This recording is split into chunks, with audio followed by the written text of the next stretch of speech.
Good morning, SB Nation. We're here with Miss Deborah McQueen on this Thankful Thursday. So what are you most thankful for this year? That's a good one, Elder. Thankful for so many things, but I guess what I'm most thankful for is God allowing me to still be here and still be relevant and still be able to do the work. So I guess I'm thankful for the mission and being able to still live it out. Just thankful to God just for being able to still do what I do and for the visions and the ministry and just so thankful. I mean, it's so much. I don't even know how to break that down, Elder. I just don't. Yeah, we can go on about that on one. and on and on. Who are you most thankful for and why? I'm most thankful, I think, for my husband because he's so supportive. He's so supportive. He anything I say, anything I ask, he just says, "Okay, honey." Because I guess what I'm saying is I'm thankful that he believes that I'm a woman of God. And so when I say, honey, I just feel like God is leading me in a direction. He's like, okay. You know, I spend his money. I use his, just wear out his vehicles, you know. And so I guess I'm really thankful for him. So thankful for my husband. 30 years. Yeah. Shout out to 30 years. Yes. How do you express gratitude in your daily life?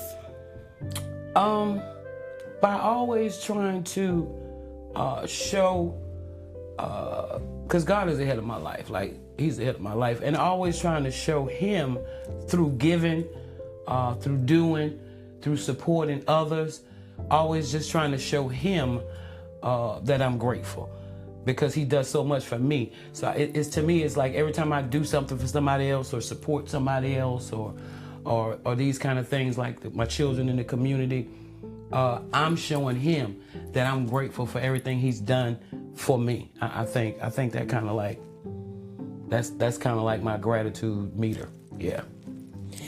And so how does that gratitude connect with your faith? Going back to what I said, I think I'm so grateful because of my faith. Because, you know, I haven't been saved all my life, even though, you know, my mother was saved and my grandmother was saved. Like, I haven't been saved all my life. So I think my gratitude is directly connected to my faith because now my eyes are open. So now when I wake up in the morning and my family wakes up with me, my children are safe, that stuff is connected to my belief that he takes care of us and he has us. So it probably was a time before I was saved that, you know, I just thought I did it. You know, I was like, you know, the alarm clock woke me up. You know, I'm a bad girl. I got a bad job, you know. So I think my gratitude these days now are directly connected to my faith. And I'm so grateful. And I try to stay grateful because I just really believe that if we stay grateful, God rewards us for that, for knowing, you know. So my gratitude is directly connected to my faith. Yeah. So do you think it makes a difference, you know, in giving to the community and giving back? You know, a lot of people who don't believe aren't sometimes in the community giving back, but then do you think it's a difference when you have that faith in God and giving back than when you don't? I think so, because if not, you're a philanthropist, right? And so philanthropy is great, you know, if it trickles down. But I think faith targets your giving, right? Because if I'm a philanthropist, you know, I might say, you know, I want to donate to the opening of the hospital wing, right? They put my mom's name on it. But there's a difference between philanthropy and giving out of your faith, right? Because we connect directly to what God told us to connect to, his people. And so there's a difference in the giving. There's a different feeling with the giving, and there's just a difference behind the giving.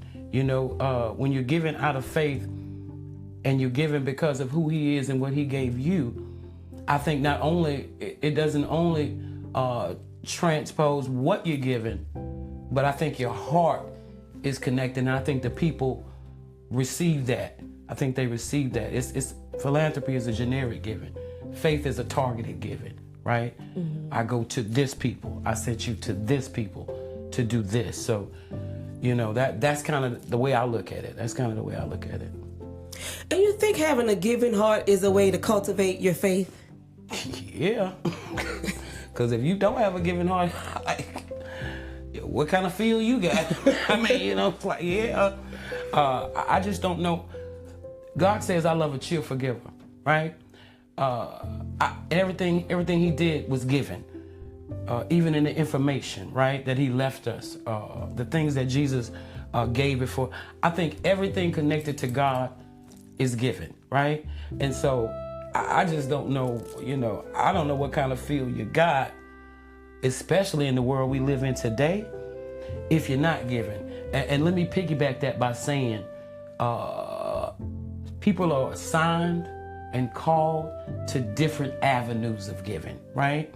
And so that's why I started Boots on the Ground, because a lot of churches, they would help, but and I would have no way to give them recognition, right? So I started Boots on the Ground because sometimes ministries, pastors have so much, elders, the church body, you guys have so much going on, right?